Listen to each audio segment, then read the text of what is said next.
रात में कौन सी चीजें खाने से आपको बचना चाहिए और किस तरह का खाना आपको बिल्कुल भी नहीं खाना चाहिए, आइए जानते हैं। पंडित जी, बहुत महत्वपूर्ण सवाल है।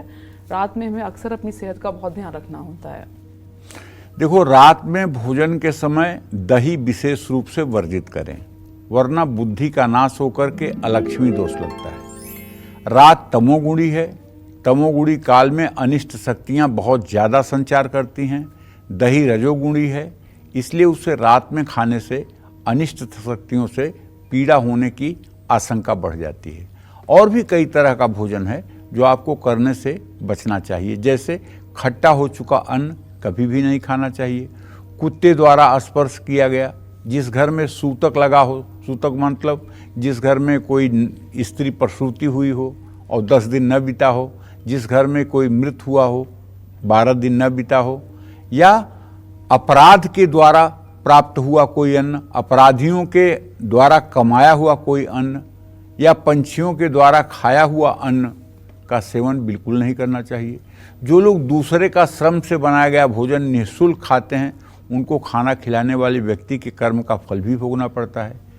जिसके घर भोजन करने के लिए जाते हैं, उसे अनिष्ट शक्तियों की पीड़ा हो तो उस घर का भोजन करने से वो कष्ट हमें भी होते हैं। हाँ, अभी मैं बताऊं आपको, मुझे बड़ा आश्चर्य होता है, लेकिन मैं क्या कहूं, मैं एक दिन में समाज बदलने वाला नहीं है। जहां कहीं लंगर होता है, वहां देखो तो 200 लोग लाइन में और अच्छे अच्छे लोग खड़े रहते हैं लंगर खाने के लिए। लंगर जो लगा रहा होता है ना, वो इस भावना से नहीं लगा रहा होता है कि विश्व का कल्याण हो, वो इस भावना से लगा रहा होता है कि मेरा ये पाप कट जाए, इसलिए मैं लंगर लगा रहा हूँ।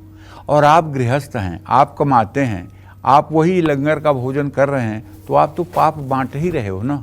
अच्छा, अब लंगर खाने वालों का कुछ लोगों का क्या कहना होता है, अरे लंगर तो भगवान का प्रसाद होता है ना, उसके ग्रहण करने में क्या बुराई। अरे भगवान का प्रसाद जो होता है पेट भरने के लिए नहीं होता है। भगवान का प्रसाद जो है अंगूठा और तर्जनी से उठा करके जीभ पे रखने के लिए होता है। तुम्हें पूरा पेट ठूंसने के लिए भगवान का प्रसाद नहीं होता है। ये लंगर में खाने वाले लोग बहुत ज़्यादा दिनों तक सुखी नहीं रहते। अगर लंगर में खाना मजबूरी है, तो अगर 20 रुपए का खाना खा रहे हो तो दान पेटी में 100 रुपया डाल के आना, और नहीं तो दुख भोगोगे तो भगवान को दोष मत देना।